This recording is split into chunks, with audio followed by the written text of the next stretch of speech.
You're a pro. Alexis, it's Yeah. wonderful to meet you. Thank you so much for taking a minute out today. I appreciate it. Yeah, I'm really excited. Me too. So before we hammer into all of the different titles that exist for you, I want to know this first and foremost. 5 years ago, this pandemic rearranged all of us. How did you survive the pandemic of 2020, and how has it radiated into your world in 2025?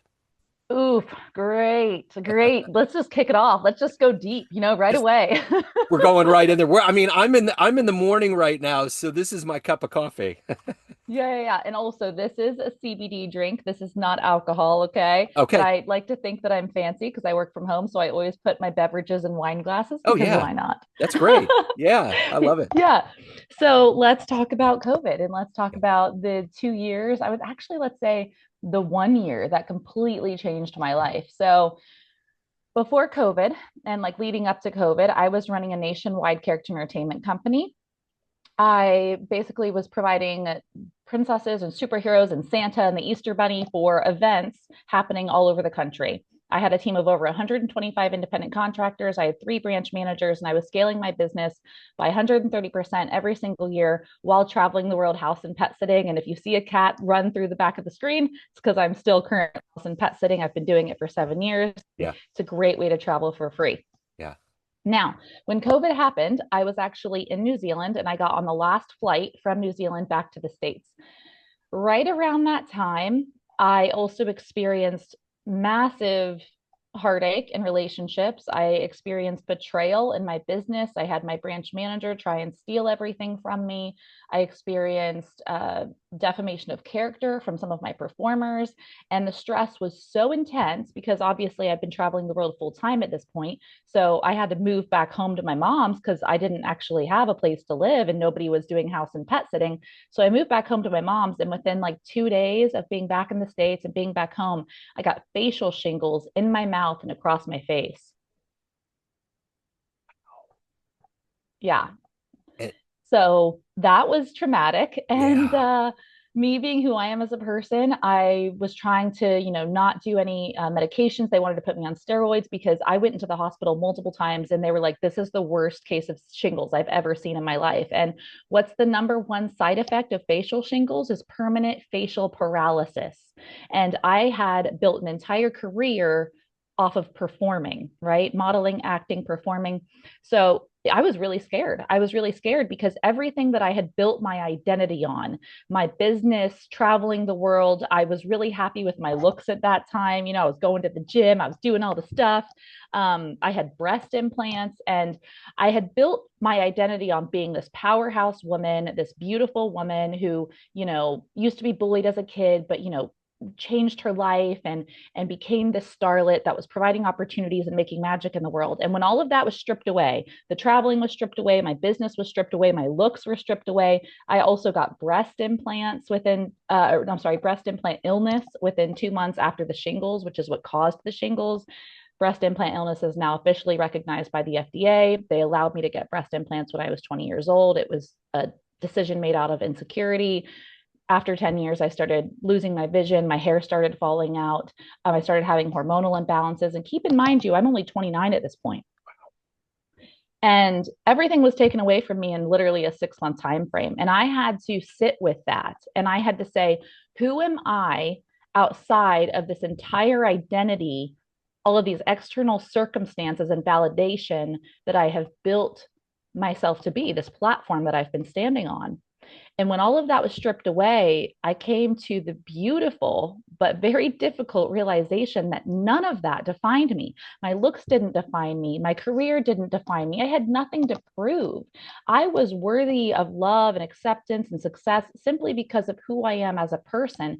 And everything could be taken away from me, but that would never take away my character.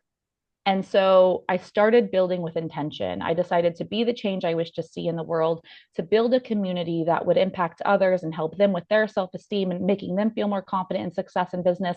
And I did it in my own industry. So I've built the first business and personal development platform in the world for children's party entertainers and character professionals. And I'm continuing to grow it and basically be wrapped into the world of character entertainment because I believe that through all my hardships that character is the number one thing that nothing can ever take away from you. And it is probably the most important aspect of your sense of identity, because the story that you tell yourself and the character that you choose to embody will determine the happiness that you get out of life. And it will also determine how you navigate hardship and also success.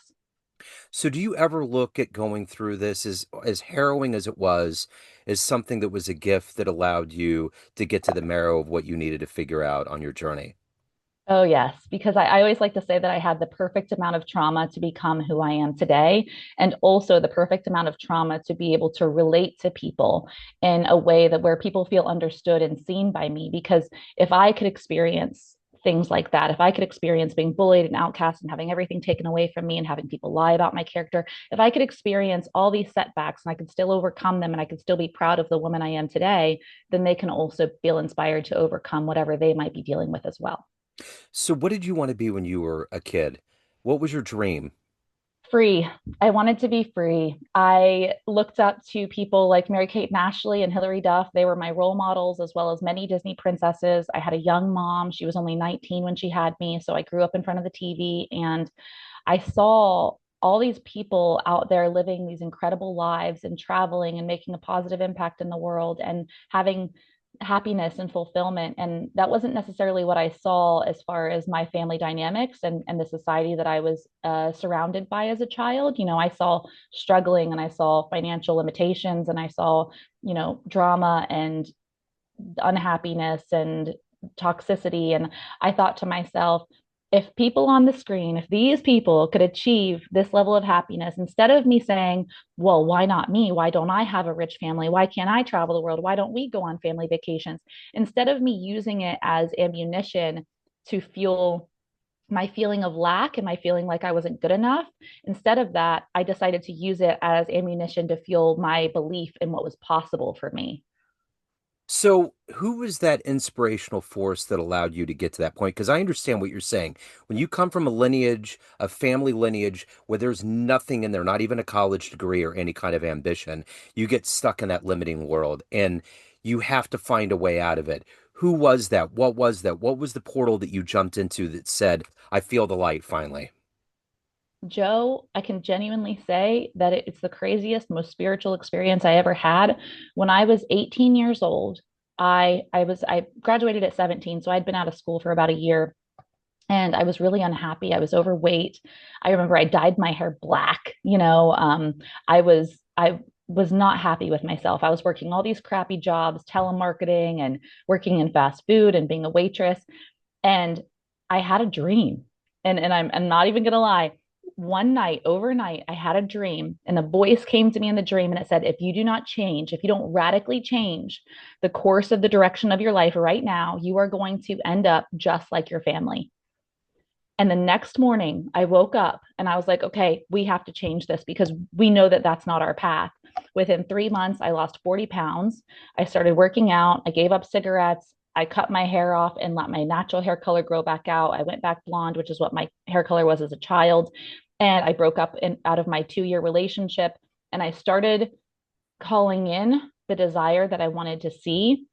Now, that didn't radically improve my low self esteem or my lack of belief in myself. It didn't all happen overnight. It was a gradual thing. But that moment was when I decided to start surrounding myself with learning and educating myself. Tony Robbins, the book You Are a Badass by Jen Sincero. I started learning and diving into personal development. And it's that night when I was 18, it sparked something. When I was 25 years old, I read my first personal development book. I started listening to Tony Robbins a lot, and I realized I want to be like these people. I want to inspire people. And in order for me to become someone who's inspirational, I'm going to have to overcome a lot of my own blocks and my own fears and my own limitations. And that has shown up. I'm 35 years old now. That has shown up in my relationships as far as, my romantic relationships, my family dynamics, my business relationships. But I can genuinely say the woman who is interviewing with you right now, the woman who sits across from you, has experienced the lowest of lows in all different categories. And for the first time in her life, Alexis's life, my character, she finally knows that she is worthy of everything she has always dreamed of having and holding, and the person she's always envisioned herself being. So if you could meet that person, anybody on the planet that was the one that inspired you, that you looked up to, that you emulated to a certain degree, and you could sit down with them and say thank you for what you did, or have a moment with them, would there be anybody out there that you would love to share that moment with? I've always wanted to meet Tony Robbins, Yeah, and I haven't. I've dived into a couple of his programs, but I've never, gone to any of his in-person events or anything like that. But I've always thought to myself, he has great character yeah, and he knows who he is and he inspires people and he doesn't sugarcoat things. And neither do I, which is a lot more difficult for a woman to do rather than a big masculine man. yeah. But I would love to just show him my gratitude and my appreciation and let him know that his fire inspired and ignited mine as well. So as a creative, as an artist, as a performer, what was the stage that you got on where you were like, I can't believe this is happening? What was the moment where you really felt the eureka, like pulsing in the universe? Oh, well, it just happened, Joe. It literally just happened like 2 weeks ago. Yeah. And up until then, it's just been, little tiny wins, but nothing where I actually felt validated. And I have a partnership with Gig Salad, which I've been nurturing since 2019. And I got to meet with the owner for the first time, one of the owners for the first time a couple of weeks ago when I interviewed him for my podcast. And we just hit it off. And he really appreciated and recognized how much hard work that I've put in and my commitment to my craft and my community and my passion for the psychology of character work. And he was like, I want to work with you in a bigger way. Like let's build something incredible together. And it was the first time that someone who had already built something incredible recognized my brilliance and wanted to be a part of it rather than just take from me. And so that, that was the ultimate validation. And so I actually have a meeting with him later today, which I'm really excited about. Right on. Well, I think sometimes the human mind thinks, my God, I do this every day. Every little teeny tiny step. What does it mean? We get into those questions. And when moments like that happen, you have to be flooded with the idea that you're validated for all of these tiny steps that have led to the big moment, right? Yeah. It You just know? feels so good to have that, Yeah. to finally have someone say, what you've built is amazing. And Yeah. I want to help support it. Yeah. And to have instead of being like, what you've built is amazing. How can I have some of it? Right, right, right, exactly. What Yeah. what is it since you've hit the low of low and you're obviously at a high point now? What is it that's consistently got you up, that's motivated you to not only do good work, but to also nurture your soul, protect yourself, and to be the best version of you every day? I learned to become friends with the villain within. And I say that because when I was younger and through my teenage years, even my early, 20s, I was really hard on myself. I think that oftentimes what happens is we are our own worst critic, right? Like that's a really common statement, but people don't really realize the severity of that because what happens when you're your own biggest inner critic is you second guess yourself in every situation and every circumstance and every win that you have, you still have this negative voice telling you that's not enough. It's not good enough. They're not going to appreciate you. Like you're not really worthy of it. You're just a liar. You have this imposter syndrome. It doesn't matter who you are. We all have it, right? What I've been able to do and what I've been able to learn is how to make friends with that voice to where I don't even hear it any it's so quiet I barely even hear it anymore. And so when it gets barky and when it comes up, I'm like, Yeah, "Oh, hello. Like it's been a long time. How are you doing? Are you okay? Like what's going on there?" yeah, And it took me practice and I had to learn how to speak to that voice and soothe it rather than saying, that toxic positivity of, oh, I shouldn't feel this way or I can't think like that because I used to shame it. I used to say, yeah, no, that's not going to help us. Like that's negative. We need to focus on the positive. And I used to be like, we shouldn't have these emotions or like, why are you still worried about this situation? You need to get over it. And I used to shame myself so hard in regards to why I was ruminating or why I was feeling the way that I was feeling. And the game changing thing for me was learning not to shame myself, but how to communicate with that voice and say, hey, I listen, I hear you. I hear that this was your experience and this is feel what you need to feel right now, but don't act on it. We're not going to let you act on it because the thing is I've learned to take control of the drive, like the driver's seat of the car, right? So even though there's this wounded inner child, egoic part of me that reacts from fear or doesn't feel good enough or is triggered, even though there is that part of me that I acknowledge and that I acknowledge doesn't matter how much healing I do, she's still going to be there. I can be the buffer. I can basically reparent myself and I can say, I can acknowledge it's okay if she feels that way. It's okay if she feels like she needs to attack or if she feels like we're not good enough. It's okay. Yeah. Just let her feel like that for a second. Acknowledge that her feelings exist, but don't allow her to act Yeah. on it. And then rebalancing myself to basically reparenting myself and saying, you know what? Actually, I understand you're feeling that way, but here's all the proof and the ways in which you are worthy and you are good enough. And, these are some situations in which, you might not feel ready, but it's going to happen and you're going to do great. And I'll Yeah. just sit there and I'll be my own biggest cheerleader. And I've been able to master that in every hardship I've ever faced. I'm like, it might look bleak like right now. You might not know how you're going to pay your bills. You might not feel supported by, your students or the school that you've built, but it's okay because it's going to get better. You just keep showing up and being the best version of yourself, and it's going to work out. It has to work out. And it just gets me through, just learning how to be your own biggest hype person really makes a difference. So let me ask you this. If you were to have a dream tonight, ran into the, like, let's say 18-year-old version of you, ready to go out into the world, and you could give that version of you a piece of advice based on this road you've been down, the wisdom you've accumulated, what advice would you impart on that young version of you? Ooh, 18-year-old Alexis.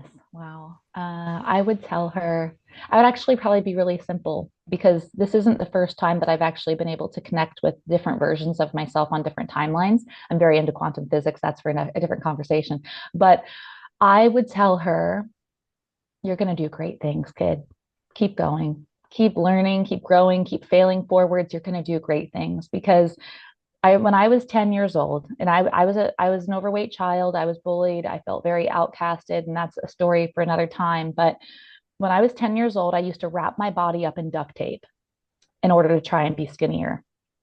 And I remember I tried to wear duct tape to school one day, and my mom was like, Alexis, you can't wear duct tape to school. Like, that's not good for your body. And I was just because I came from an overweight family. I had no idea how to lose weight. I just thought maybe I don't eat and maybe that's how I lose weight, or maybe I throw up my food. And so I struggled with eating disorders for a long time. I remember taking my mom's Ipecac syrup in the kitchen.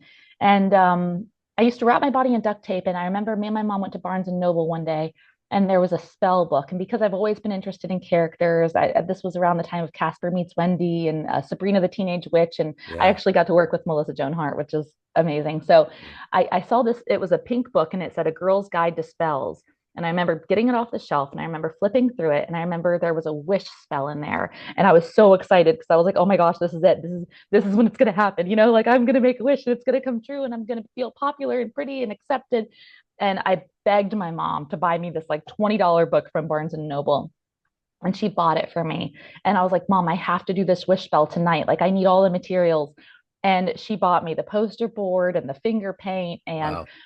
I got my candle, and when I was 10 years old, I'm in my room by myself, and I'm making the chart and with the finger paints, and I have the candles, and you look in the mirror and you say the thing, and I remember all the little circles because you make like a big wish and then a bunch of smaller wishes around it, and I remember all the little circles all surrounded with me wanting to feel good enough and wanting to feel seen and visible and feel confident, and I cast my spell that night, and I was so excited to go to sleep. And I woke up the next morning thinking it was going to be like any of the movies where, the wish happens overnight.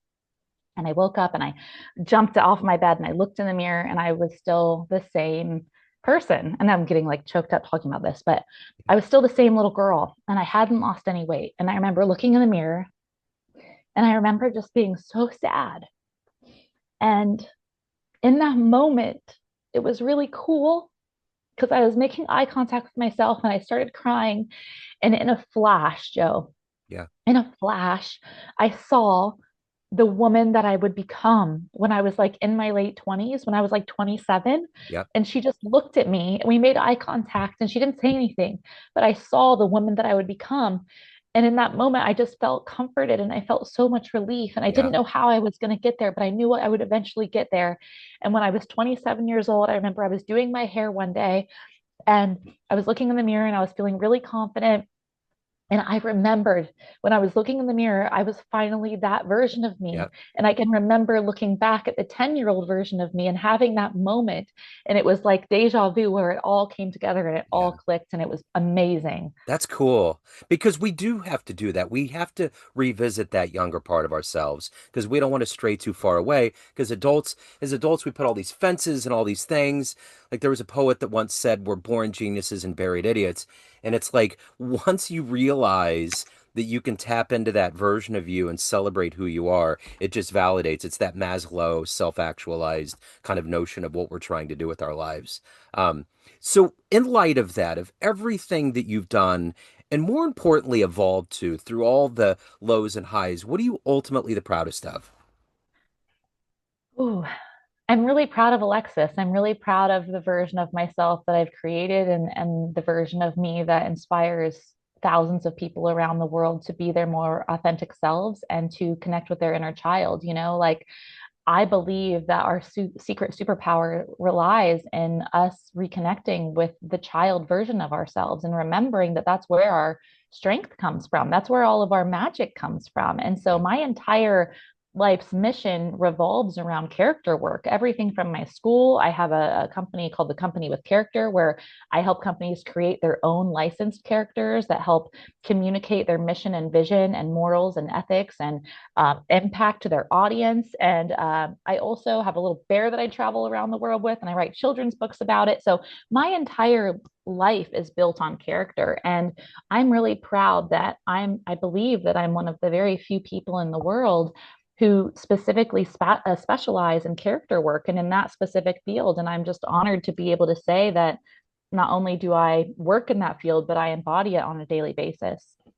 so you have this charmed existence, this journey that you're on of being able to globetrot and be around all these animals. It seems like the perfect architecture for a movie. Who's going to play you? Who's going to be the lead character that will play you in the movie? Oh, well, I do have a background in acting. I'm also a SAG-AFTRA actress. I was Yeah, in Hollywood for 3 years. sure. But if I got to choose who would play me, it would depend on what age they're going for. Uh, I honestly, Jennifer Lawrence would be a great candidate. Yeah, Margot Robbie would be fine. There was another girl. Did you ever watch Girl Boss? yeah, yeah. Her. I don't Okay. know what her name is, but her. Yeah, I know what you're talking about. Anybody Yeah, yeah, yeah, or even an up and coming actress. Like, honestly, I would be fine with anybody who could embody my silliness and creativity and spirit because this whole journey, I mean, there's been many versions of Alexis. So it just depends on which one yeah. they want to put in the movie. Yeah, ideally you would be the one to do it, but I'm always curious if you were to pick the person to do it, who it would be. So I'm curious, in all these travels of taking care of animals and seeing the world, what has been one of the most magically unexpected places you went to, and what was your favorite animal that you took care of? Okay, so I've had a bunch of really different cool experiences. I love Switzerland in the summer. Okay. I took care of 4 dogs, 3 cats, and a bird in Ireland once. And the bird was up in this cage in the middle of the house, and it was a dark room. There were no windows, and this bird was like 20 years old and he couldn't fly. And I remember just feeling so bad. And they were just like, "Oh no, it's fine. Like, don't mess with him because he might bite you." And I was like, "No, screw that. I'm gonna take care of this bird because I'm a real life princess, and like I'm gonna take care of this bird." So Yeah. I remember taking this bird off the hook. It was still in the cage. And I remember one of the days that I was outside in Ireland and I was playing fetch with the dogs. And I set the bird cage up on top of the trash can so the cats couldn't eat him.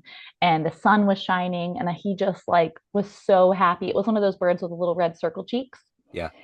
And other birds were like tweeting at him. And he was like tweeting back. And it was the most beautiful, like, That's if cool. that was yeah, if that was the one moment of beauty I could provide an animal, that would be it. But I also love Byron Bay. I've been fortunate enough to sit incredible animals all around the world, and I have Yeah. hot spots that I love. Byron Bay, Australia, Hawaii, and Switzerland are my favorite places. I also like Portugal. Wow. So let me ask you this. At the end of the day, everyone has a perception of you. Family, friends, fans, colleagues, everyone that knows you, but you run the show. What's your perception of you? Who do you think you are? I think I'm my own superhero. I think I'm Alexis Boyett. I'm the queen of character. And, in some people's stories, I'm a hero and an inspiration. And in other people's stories, I'm sure I'm a villain. I'm never going to try to control the narrative, what other people think of me, because other people will always view you through the lens through which they view themselves first. And I will never take that personally. But in my vision, in my head, I'm a warrior. I'm someone who is like Pocahontas, which is my favorite Disney princess. I'm someone who believes in herself and who knows her true north and what she knows to be right and who follows it, regardless of shame, regardless of people not jumping on board and supporting her. I am someone who knows exactly where I'm meant to be and who's determined to stay on the path of my becoming. So if anyone wants to reach out, they want to dig into what you're doing, any of the good work, all of the good work, where do they go? AlexisBoyett.com, Alexis, B as in boy, Oyett. Okay, excellent. Alexis, so wonderful to meet you. Thank you so much and continue success with everything. Thank you so much, Joe. I appreciate you and I hope you have a great rest of your day. You too. Thank you.